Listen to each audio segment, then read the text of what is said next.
there's a saying. It says, I want you to keep that same energy. I want you to keep that same energy. And saying that I want you to keep that same energy, it could be something referring to when somebody talks noise or they talk a whole bunch of junk behind your back, but when they get in your face, the whole thing changes. No. Keep that same energy that you had before. I want that same energy that you had. So we serve the same God. We serve the God who is above all, who rules all, who sees all. It don't matter who's here, who's not here. We should have that same energy because He's here. So I challenge you today to have that same energy that we should have at all times. I thank God for this time. I thank God for allowing me another opportunity to stand. I thank God for our pastor in his absence who has asked me to stand in this holy call. I don't take this lightly. You have no idea what it takes to go through to prepare to preach. It is a week of strain. It is a week of questioning, of doubting. Like, God, is this what you want me to say? Is this not what you want me to say? But we get there eventually, and we know that God has us in a place where He wants us to be. I want you to grab your Bibles and turn with me to John 11. I do thank God for all of the officers of this church, our pastor and first lady in their absence. I'm sorry, Sister Phillip in her absence. Amen. I thank God for all Minister Butts, Reverend Buford in his absence as well. I thank God for all of you who are here gathered. When you find it, John 11 verse 32 as it's up on the screen, I ask that you stand as is the custom of this house. I thank God also for my brother Karan and Sister Asha. God bless. I'm always excited to see them. I've known them for years. That young man there, that's my boy. We can talk about anything. Thank God for my brothers being here. Thank God for my mom. Thank God for my wife. Amen. Amen. I want John 11, verse 32. I'm going to start reading verse 32. There's so much in this text that, in all honesty, I probably won't get to it all. But I thank God that He has given me the word that He has. I try and stay calm because I've already been there. This sermon has been preached in my head at least 10 times this week already. Amen. Then when Mary was come where Jesus was and saw Him, she fell down at His feet, saying unto Him, Lord, if Thou hadst been here, my brother had not died. When Jesus therefore saw her weeping, and the Jews also weeping, which came with her, He groaned in His spirit and was troubled, and said, Where have ye laid him? They said unto Him, Lord, come and see. And Jesus wept. Then said the Jews, Behold, how He loved him. And some of them said, Could not this man which opened the eyes of the blind have caused that even this man should not have died? Jesus therefore, again groaning in himself, come to the grave. It was a cave, and a stone lay upon it. Jesus said, Take ye away the stone. Martha, the sister of him that was dead, said unto Him, Lord, by this time he stinks, for he hath been dead for 4 days. Jesus said unto her, Said I not unto thee that if thou wouldst believe, thou shouldst see the glory of God? Then they took away the stone from the place where the dead was laid. And Jesus lifted up His eyes and said, Father, I thank Thee that Thou hast heard me, and I know that Thou hearest me always. But because of the people which stand by, I said it, that they may believe that Thou hast sent me. And when He had thus spoken, He cried with a loud voice, and Lazarus, come forth. And I'm just going to stop right there. I know that we have heard so many times, Lazarus, come forth. You may be seated in this place. But I want to put a pin in something a little bit different. I want to put a pin in what Martha's response was to when Jesus said, Take away the stone. Martha's response was, Lord, He stinks. And that's what I want to talk about today. I want to talk about he stinks by now. He stinks by now. Father God, we thank you for this time. We thank you, Lord, for just this hour. Lord, I pray right now that you would have your way in this place, God. I thank you, God, for your preaching spirit, Lord. Humble me right now, God, so that I may be able to give the word that you have given me plainly, Lord. Lord, so that I may be able to edify your body, God, so that they glorify your kingdom, God, and so that they may be able to lift up the downhearted, God. Help us, God, to encourage the people right now who are going through, God. Lord, I ask, Father, that you would do this right now in your name. I thank you and love you in Jesus' name, I pray. Amen. Amen. He stinks by now. I wanted to focus on that because I got to let you know something before we go any further. First of all, you got to understand this in life that there are times when we experience great moments. The birth of a child, the marriage between you and the love of your life, the graduation or the commencement ceremony that you or someone that you love experiences. You sit there, you taking all the pictures, you screaming out, "That's my baby," you embarrassing them, all of those things like that. The job promotion that you may receive that you know good and well you weren't qualified for, but yet God blessed you. Or starting of an own business and seeing it flourishing. Those are things that are so wonderful in life. We see the sense of accomplishment of a job well done. There are times when we celebrate our victories even together. There are some times where we should be able to come together and see that because you're prospering, I'm happy for you. That's one of the things that the church really does suffer from. We suffer from a lack of a better phrase or word, haterism. Yeah, one of my favorite shows. Can I tell you honestly? Now, I love this show growing up, and y'all can judge me if you want to. But I love Dave Chappelle. I love the Dave Chappelle show. But there was one particular skit where it was called the Player Haters Ball, and all they did was they sat around and they hated on each other the whole time. And their call to arms, their logo was hate. And sometimes it seems as though even in the church, there's a lot of that goes on. Yeah. I should be able to take a moment and be able to bless God and glorify God for your overcoming and your successes. Amen.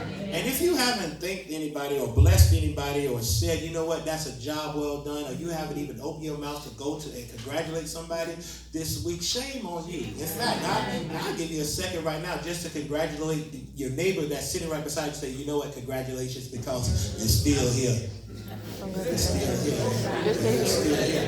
That right there is a sense of accomplishment alone, because if truth be told, none of us should be here. If truth be told, none of us are deserving to be in this place. If truth be told, none of us are deserving the grace. If truth be told, none of us even should be sitting here in this place today. Because it says that we were born in sin and we were shaped in iniquity, and we know that the wages of sin is death. So everything that I deserve, God withheld. But because he gave me something I didn't deserve, I have got to take a moment and praise God for it. Amen. And I'm not only going to praise God for my coming through, but let me praise God for you coming through as well. Because can I be honest, you look better today than you did yesterday. Thank you. So, a sense of accomplishment. Then we feel as though we're soaring higher than eagles. Things have lined up. There's an old song that said, I can see clearly now. Y'all know that song. There are no obstacles in my way, because now I can see that it's a bright, sunshiny day. Yeah. So here we are now, even in our walk with Christ, we can see that there are moments in time where we see that God is prospering us in ministry. He's prospering us in call. We see that he's prospering the church. So all of these moments in times are great things, because it lets us know that God is still in the miracle working business and he has provided for us. Amen. We can experience those peaks when we walk in our purpose, but there's something that I have to ask you. My question I pose to you today is, what happens when that what was once alive and vibrant begins to decline. Not only decline, but it begins to die. What happens then when the thing that you have asked God for and God has blessed you with begins to go away? You asked God to bless you for that with that house, and he did. But then here it is now in foreclosure, and now you're getting evicted. What happens when that beautiful job that you asked God for and he allowed you to get that job, but now here it is, that whole job is being taken away and you're getting laid off? What happens in the moments of decline when you know God has told you something, but yet here you are in the midst of the valley? What happens then? How do we behave on not only in the mountain, but how do we behave in the valley? Yes, that's right. What happens with what was once there? And not even that. What makes the point even more poignant is the fact that God allowed it to die. The job is lost. The child that brought so much joy before is now causing great pain. Yes. The marriage that was fruitful has withered and dried up. The ministry that was so vibrant now doesn't even experience God's presence. In fact, it is so bad that everyone around you, including you, knows that it's in decline. What happens then? When you're not the only one that can see that something is wrong, but everybody else sees it as well. So much to the point that where it has been buried, and not only buried, but it's starting to decay. It's starting to experience decomposition. What do you do then? Yes. What is your mindset when the time is, once that source of great pride, it was once a source of great pride, becomes the cause of great anguish? We find in this text here, and this is where we're going to get to it, we find in this text that Lazarus, the man of Bethany, was sick. Now we know that Lazarus was the brother of Mary and Martha, and we know according to Luke 10, verse 38, this is the same Martha who had known Jesus before, and she opened her home up to Jesus. If you go and read Luke 10, 38, it says there was a certain woman, Martha, who opened her home. And in that story, it talks about how Martha was there and she began to busy herself. That's a whole different sermon. But she began to busy herself while Mary sat at the feet of Jesus and learned. Yeah. So there was a relationship. There was intimacy there. Jesus knew who these people were. And in fact, the intimacy was so established that when we look in John 11, we see early on in the text when Jesus was back in Bethany that there was a messenger that was sent to him from Mary and Martha. It said Lazarus, and this is what the messenger preferenced the message with. He said, Lazarus, whom you love, is sick.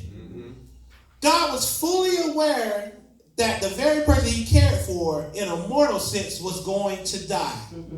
He knew beforehand that he was going to die, but listen to the message that he sent the messenger back with. He said, however, this sickness was not unto death, but for the glory of God, that the Son of God may be glorified also.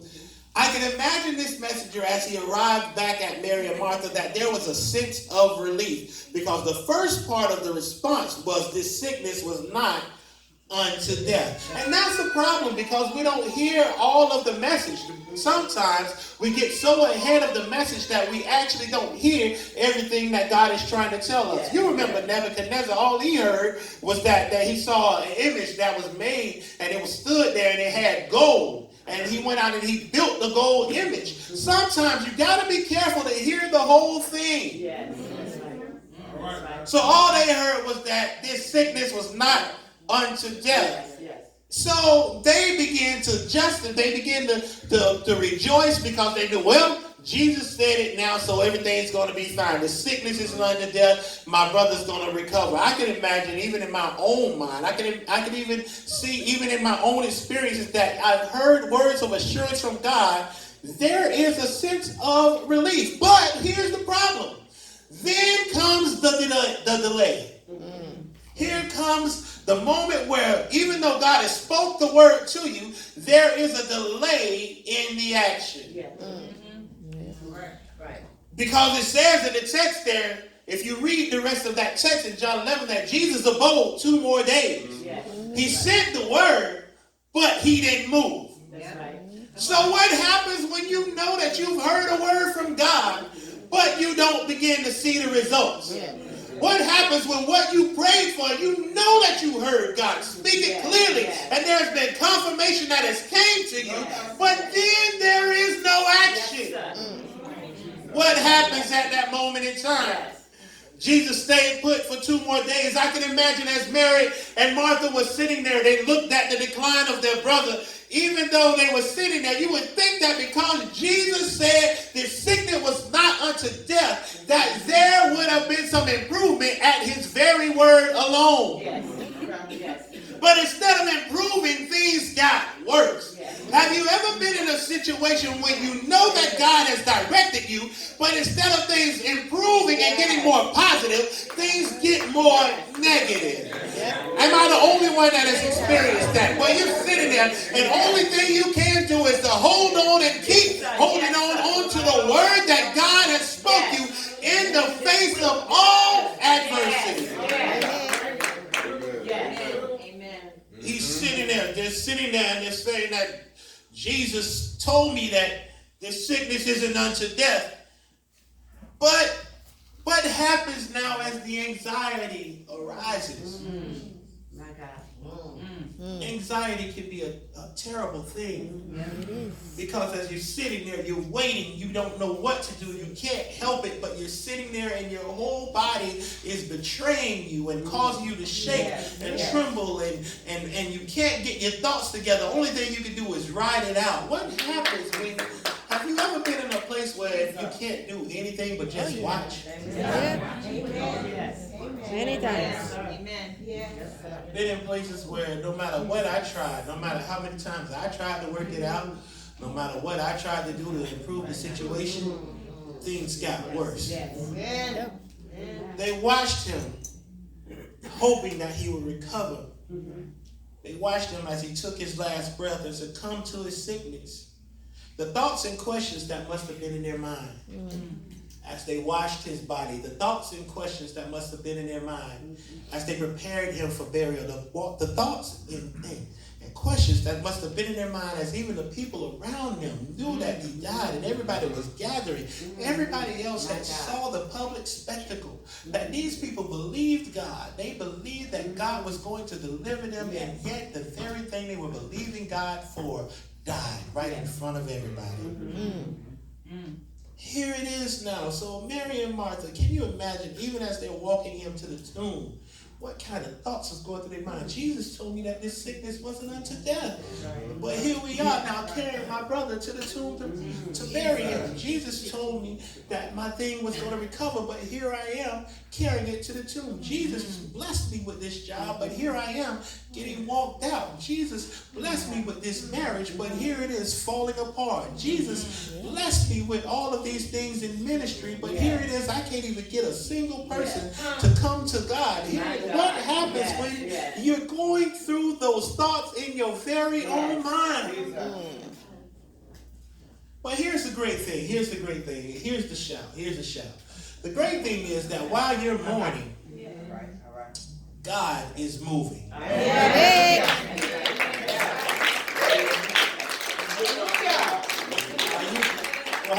While you're mourning, God is moving. Because they had buried Lazarus. Jesus had to tell the disciples, Lazarus is dead. Let us go. And as he was moving, Mary and Martha were sitting there mourning. You may not be in a place where you can see God's hand, but you best believe that God is at work. Even I wish I had some people in here that had faith that says, even when I can't trace you, God, I still will trust you. Even when I can't see you, I still will believe. If I can't trace, I'm still going to trust. So now, but here it is, I question you on your response. Because we see 3 different responses that happen here in the text. We see old doubting Thomas. Thomas here, he says, wait a minute. If you look at the text there, I'm paraphrasing. Thomas said, hey, his name is called Didymus, which means twin. He says to the other disciples, why would we go back down there so that we can die as well? So Thomas here is just asking that question, self-preservation. Then you have Mary who's sitting there that she's so torn up that the thing has died that it says that she remained where she was, still in the house. But I wish I had some Marthas in here today. That when you knew that Jesus was coming your way, you didn't wait for him to get to you. You got up and got excited and went and met him. So Jesus now gets to where they are. And he has to reassure Martha again because Martha says, Lord, if you would have been here, my brother wouldn't have died. If you look in the text again, I don't have time to cover all of John 11. There's so much in it. But then here it is. Jesus says to her, he says that I am the resurrection and the life. That's right. And he has to reaffirm to her again that who he is. So then Jesus now looking at Mary, Martha, and now the crowd of people, including the disciples and doubting Thomas.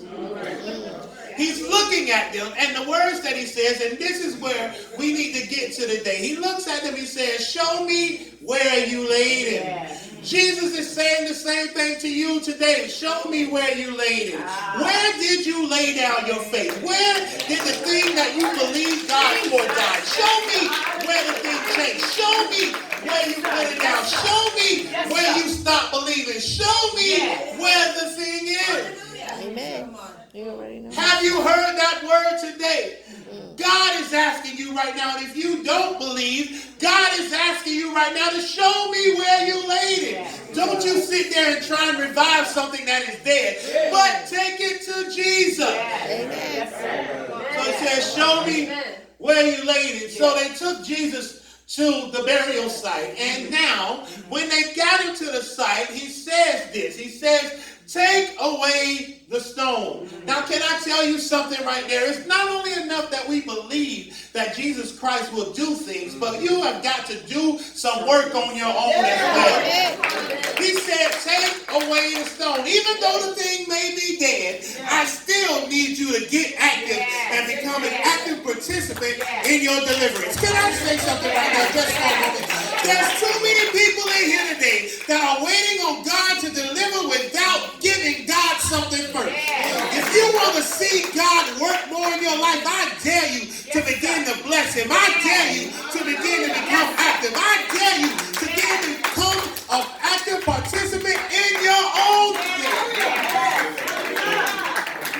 Nobody has to tell me to shout. Nobody has to tell me to praise the Lord. Nobody has to pump me. Nobody has to prime me. Because the more that I think about it, I've said this before, the more that I think about the goodness of Jesus, I begin to thank him. You don't have to tell me anything. I will come into this house and I will bless the Lord just because I believe that he's going to do a great work. Amen. So, I challenge you today. I want you to get this thing in your mind. Whatever the thing is that you know that God has spoke to you that has died. And not only has it died, it's decaying, but it has been dead. And everybody else knows it. I question you, and I challenge you right now to begin to work that thing again. Because if God said it, that settles it. Not a single word will come back to him void. Amen. So, take away the stone. But Martha's response is where I want to stay for a minute. Martha's response was, he stinks. By now, he stinks. He's been dead for 4 days. Lazarus had already begun the process of decay. Lazarus had already he had already started bloating. The gases from the body were starting to just be expelled. So there was a natural odor that was there. And Martha didn't want to be embarrassed. Can I be honest with you today? There's too many of us that are sitting there and we are so ashamed because of what we thought God had spoken, what we know God had did. If it died, we don't want to go back to that thing and revisit it. Martha says, Lord, it stinks by now. But can I point this out to you? Can I point this out to you? Martha was more concerned about her comfort than the purpose of God. You cannot be more concerned about how you feel, especially when everybody else is watching, because you got to think, yes, he did stink. But God said, remove the stone. If God has asked you to do something, don't be worried about your own personal comfort, but what you need to do is get up and do what God has called you to do. You can't be concerned about, no matter how uncomfortable it may be feel, you can't be concerned about no bad the odor may be, but you've got to be in a place where you are going to do what God called you to do. Jesus had to remind her, he said this twice in this text. He had to remind her that that this was for the glory of God. I like the fact that Jesus is patient with us, because sometimes I can be stuck on stupid. I can get stuck on stupid sometimes. So Jesus said to her again, listen, I sent the message to you. I sent the message to you back earlier when you sent the message to me. I said that this sickness was not unto death, but to the glory of God, so that the Son of God may be glorified. So now here I am again, having to say directly to your face, because for some reason you forgot exactly what I said. But I'm going to work with you. This sickness was not unto death. This is for the glory of God. Can you just rejoice for the fact that Jesus right now will still work with us even in our slowness? He'll work with us, because sometimes we just have a problem believing. I remember there was another man that said, Lord, I believe, help my unbelief. There's sometimes, I can be honest right now, that even Carlos will sit there and there's some things that God has told me to do, and because I'm not comfortable in it, I will sit there and question and run from it. I'm just being honest. Because if we all be honest in this place today, there are some things that God has called us all to do. There's some things that you may have done that has died, but yet it's still, God is still calling you back. And he says, now remove the stone. So now Jesus, once he reminded her, I got to also say this. Know that God's purpose always supersedes our comfort. Amen.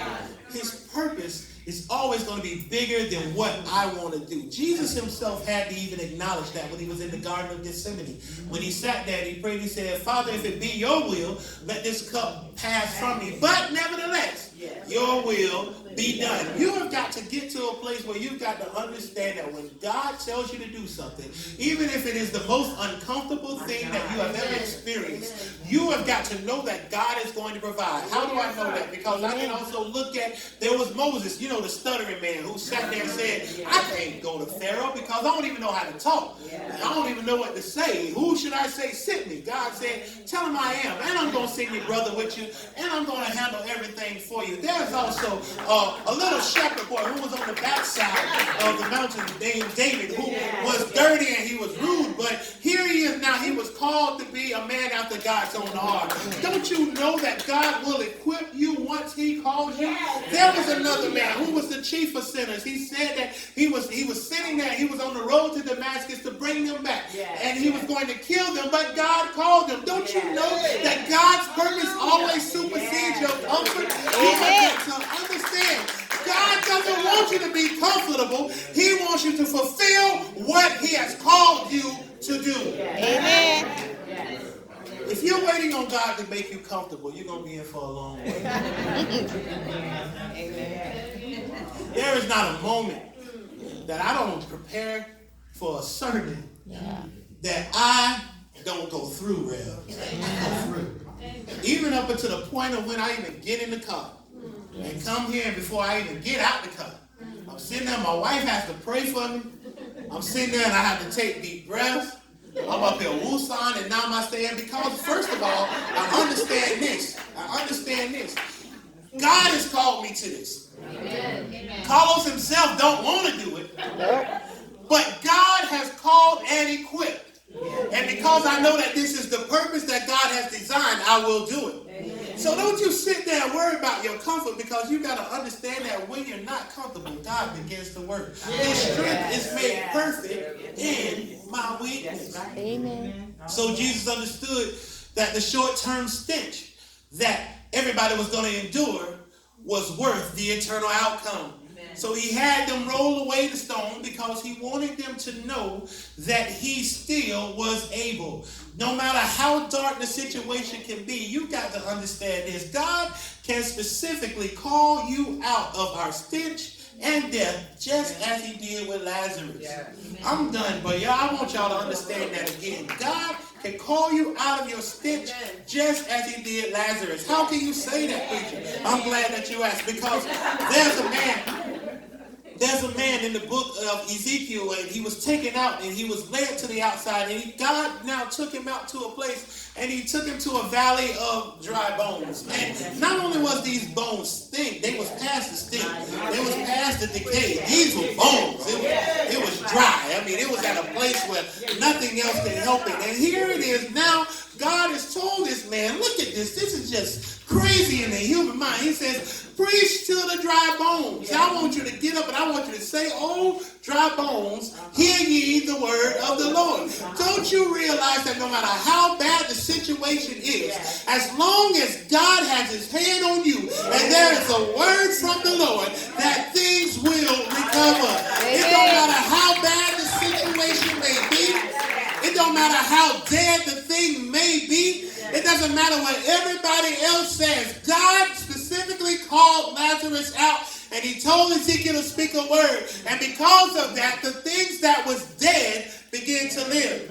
Amen. I can see in my own little mind. There was an old song that we sung when we was a little kid. There was an old song as Ezekiel began to speak. It says that the hip bone connected to the thigh bone, and the thigh bone connected to the knee bone, and then the knee bone connected to the and then y'all know the song, and then the ankle bone connected to the ankle bone, and the ankle bone connected to the foot bone. You got to understand that as long as God is in the situation, it doesn't matter how bleak it may look, there is deliverance in the name of Jesus. In the end, it doesn't matter how badly corroded and decayed or decomposed the thing may be.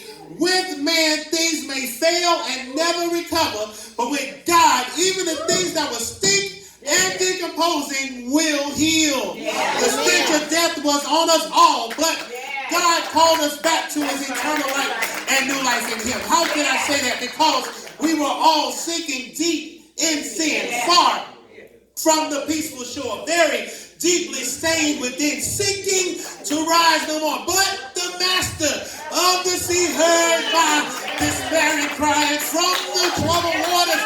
He lifted me and now say, Emma, I wish I had some people in here today that would celebrate that even though the thing may look dead, God has called me, and I know that I will recover it all. Amen. I will recover because of the work that Jesus did on the cross. I will recover because of him who came. I will recover. I feel my help in this place. I will recover because God has been too good. It don't matter how dead the situation may be. It don't matter how stink it may be. It don't matter how uncomfortable I may become. But I know that God has called me to this thing. And because he's called this thing, he's going to get the glory out of it. So what am I going to do? I'm going to obey the word of the Lord. And I'm going to do exactly what God has called me to do. I wish I had some people in here today that's going to celebrate that God is not through with you yet. Man may give up on me. Yes, sir. People may turn their backs and walk away. But God himself can still speak a word and change that thing all around. The thing that was dead before. Now look at it right there. As he said, Lazarus, come forth. That very person that he called specifically, and he's calling you specifically, came out on the very word of God because he was bound. He couldn't move on his own. I challenge you right now. I'm done. I swear I'm done. I challenge you right there to stand on the word of God. No matter what it may look like, stand on the word of God. No matter how it may feel, stand on the word of God. I remember that in the beginning was the Word, and the Word was with God, and the Word was God. And don't you know that same very Word, the same voice who spoke and said, let there be light, and it was good, is able to speak into your life right now. And everything will recover. God, if there's nothing else that I want you to get out of today, I want you to know no matter how bad it is, you hang on to the Word Amen. of the Lord. Santo. Somebody give God praise in this place. Santo. Gloria a Dios. It don't matter that it stinks. It don't matter that it's dead. It don't matter that it's decomposed. God spoke to me, and I will rejoice today. Amen. For I shall recover it all. Yes, I will. God has given me everything that I need. He has blessed me. I will not sit here another day and walk around here and be worried about the stench or how it may look. Because I'm sure that people even questioned when they saw Lazarus alive. Because once again, in that same text, I don't have time to cover it all. Once they heard that Lazarus was rose from the dead, the priest desired to kill Jesus. There are going to be some people. There are going to be some people who desires to kill your testimony. Yeah. You know what the great thing is? No matter what they do, they cannot stop the work of the Lord. No. Amen. I'm not long-winded, and I'm done. I swear I'm done this time. I think this is my fourth close. Praise God. Right, Reverend. You got to. I need you to get this. No matter how bad it may seem, Jesus paid it all. Yes, he did. And all to him we owe. Yes. Sin had left a crimson stain, but he washed it. If I can't say anything else to you today, know this. The stench has been removed. What was decomposed is now living again. Amen. God has spoken a word. He breathed into you the very breath of life. And not only that, he gave you the very voice of creation on the inside. The Bible says that he has placed his treasure in earthen vessels.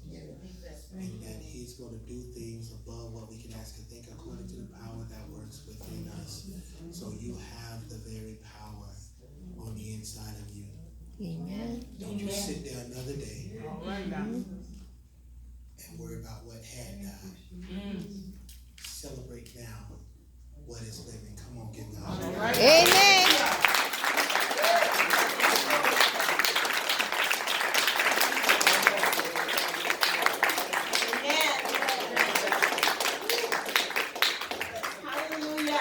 Minister, can you play something for me?